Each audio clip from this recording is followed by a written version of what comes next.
But anyway, let's get back to this match. It is 1-1. We're going to pick up this match. It's Casey versus Hodel, and we'll get to Casey in just a second, but Hodel might not be a player you have heard of. It's a player I haven't heard of either, and it's my job to know these things. He is actually one of the challengers that's come through that process from Russia, and it's his first HCT appearance here, so it's the first time we've seen him on this stage, so to speak, and he does enjoy his odd and even specific decks, as we can see with this odd paladin. Yeah, he has gone all in on the odd and even, with odd paladin, odd rogue, even shaman, and odd and even hunter he's got there. I was going to say, where's the even hunter, Derek? It has both odd and even cards because he loves them so much. Okay, well, for his first appearance as a challenger, he's actually doing pretty well as a 3-0 so Very far impressive. in the Swiss. It's going to be a total of 7 rounds over the course of the 2 days we have here for the European playoffs.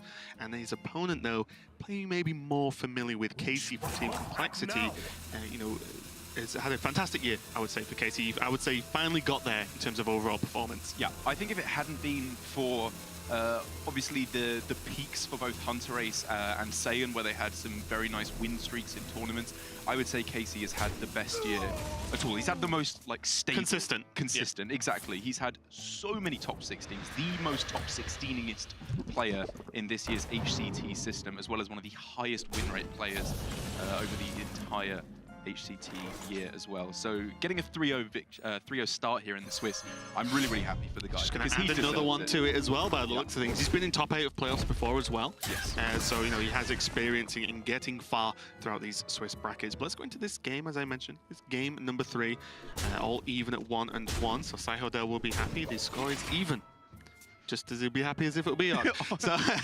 Casey on the even Warlock and Hodel on the odd Paladin. Is this matchup still as hard as people think it is for the odd Paladin due to cards like we just saw in the form of Defile? I would say, arguably, it is more so difficult than it was before, as their real big tool in Level Up, obviously, was just recently nerfed down to 6 mana, and I'm sure Hodel is just as happy for it to be a 6 mana even cost card as it is on a 5 mana odd cost card. He unfortunately cannot use it in this particular deck, and that just means that the ability to put pressure on against the even Warlock is just so low. They can just leave up so many minions and not really have much fear at all. Right, and there is something that is kind of strange about the way Level Up was nerfed and what the impact it had on the odd deck. Is these two guys you see in the hand now, Frostwolf, Warlord, and what's strange about it is it kind of dodges the AoE everyone planned for the turn 5 level up. Now you can't just Hellfire a board if there's a Frostwolf, because the Frostwolf probably will just lives and then hits you in the face, normally quite hard. So it does change the way you need to play a little bit, because you always have to be scared of Frostwolf. You can't just like clear the dudes off and then be like, oh, okay, we're fine, level up won't work. It's like, well, if there's still other minions on the board, this Frostwolf can be big, and Warlocks sometimes can struggle with direct removal outside of both spell stones. It can, I absolutely agree with you, but I think for it to be really on a power level with Level Up, it would have to be a Frostwolf Warlord with charge, because that was the real fear of Level Up. It wasn't necessarily the buff, it was the fact that when you played it, it did like 12 damage a lot of the time, just straight up, which the Warlock could not afford to take. Whereas now, if Frostwolf Warlord were to be played, it's bad, but answers can be found. They have the time to respond. Right, and at the core of it, a testament to just Odd Paladin itself. It's still being played when one of its best cards was nerfed, so that's all you really need to know. And looking at the hands now, I mentioned the 2 Warlords, but Hodel just has Leroy and a Blessing of Might, which is a combination you always have to be afraid of as the you know, the player versus the Odd Paladin, because you can suddenly just die even from an empty board. And these cards, even before the Level Up nerf, were the cards you wanted against even Warlock. You wanted to find Blessing of Might, anything that made smaller boards that had high attack values. So like you said, Defile and Hellfire really struggle to get that value to clear the board. And Hodel, unless Casey can do something pretty magnificent right now, he's just going to win. Yeah, that seems pretty good, but Casey here can just, well, I quite like, it might look a little bit strange, but like double-plated Beetle and Taunt seems fine to me. You can squeeze in the tap as well, so maybe that turn changes just a little bit. He's going to go for the Spellstone just to clear off the 8-7, just a little bit safer overall, but the fact that there's still that play of Beetles and the Sun Fury Protector just is a double whammy of get through multiple taunts, which Odd Paladin now struggles to do a little bit, and gain the armor as well. Absolutely. Again, a lesson in tapping first, they're picking up the homunculus to deal with that so beautifully. Like you said, that is the only single target removal, really, that even Warlock has access to outside of Spellbreaker, I suppose, which it might be utilizing here. Okay, so the Spellbreaker to reduce the Warlord is still, you know, a 4/4 though, so it still hits reasonably hard. And with only one taunt open, that's still a lot of damage that could go through. You can actually go through 11 damage through this taunt, and this Witch's Cauldron could just mess with people's minds at this point. This is the inclusion and why it's in the deck. Because of the power level of certain Shaman cards in spots like this when you run out of juice. But look, he's just gaining spells now. Oh. That's not bad. You stick that on the Warlord. No, wait. That's a 6-drop that it'll get when it dies. If he gets an... Oh, be careful here, Sai. I'm just wondering, if you get another spell that is like Lightning Bolt, he can double Leroy, right? Because it resummons. Well, no, it summons... Oh, sorry, one more. Yeah, sorry. It's I'm thinking of Ancestral Spirit. Yeah. Oh, see, I told you, it messes with your mind, this Cauldron. It messes with your mind. That Earthshock, though, as you gasped earlier. Oh! It's fantastic. Even Paladin! Again, it's even Paladin now. Sai Hodel is having the absolute time of his life. He can play Genin on Paladin. It's a dream come true. Oh, my. But this is a great display of why some players are bringing Witch's Cauldron now. Because, look, there's a Lightning Storm, which might not be the strongest against this, but if they go for the low health taunt option I mentioned earlier with the Beetles, you can clear some of that away. And again, you just don't know what's going to come out of this Cauldron. Yeah, this is the match. Well, I suppose not the matchup, but the situation where Cauldron is good. What happens a lot of the time at the moment is you play against the likes of Oddrogue or Hunter, and you've played a 3-mana 0/4 on curve, and they just kill it and run away with the ball. Exactly.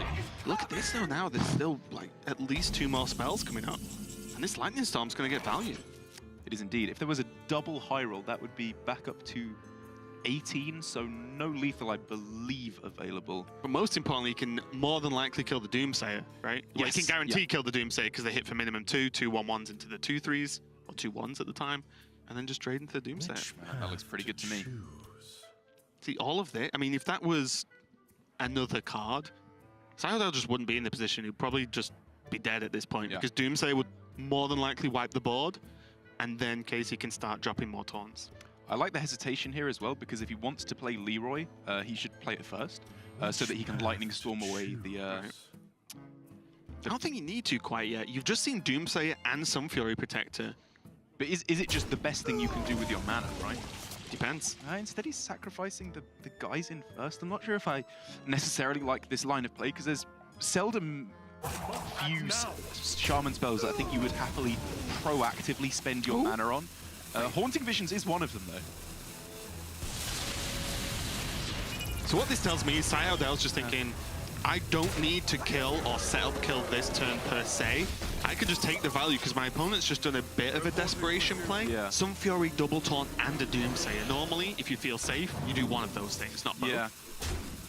I can totally see where Sai Hodel is Barrett's coming not happy from with in this play. I think it's too value oriented. I think he just needs to start, just keep the pressure going. Get that damage through to face, because as soon as he lets up on his opponent and gives him the time to make his more powerful plays, that's when things really fall apart for Sai Hodel. Speaking of powerful players, that Cauldron now looks pretty steady and gets around the freeze effect by, yes, it missed an attack it couldn't make anyway. I was thinking the same thing. I didn't actually know that interaction. Yeah, because it could attack, right? Yeah, it's frozen, it could have attacked, it can't attack, now it can. It's so sick. Because funnily enough, like, freeze isn't turn-based. It's attack-based. Yeah, you have to miss one attack. Yeah. Okay, well now let's see what other spells Sai Hodel gets to play with. Totemic Smash, that can go face. Totemic might, less so. Nice combination. Of the totemic powers, the less impressive. And yeah, you can just tell Sai Hodel is clearly, I would imagine, having quite a lot of fun. With the Witch's Cauldron here as well, because he is just going all in on finding out whatever those spells are that he gets as the first thing every single time. I think it's weighing up if he wants to say Visions, but I think... but yeah, just go for the Haunting Visions. You might just have lethal. Yeah. Ooh. Bark or Sound the Bells? Have to be Bark, right? Just better value. Oh wait, it gets reduced. I forgot about that. Yeah, but you can't do it with the Leroy on the same turn, which is what was tempting me with Sound the Bells as well. It was really close to winning the game on this turn. This is making the board crazy though, right? Because this Cauldron, even if it draws a silence, well, you just Blessed of King something else. And now it's just spreading threats. This is absurd, Eric.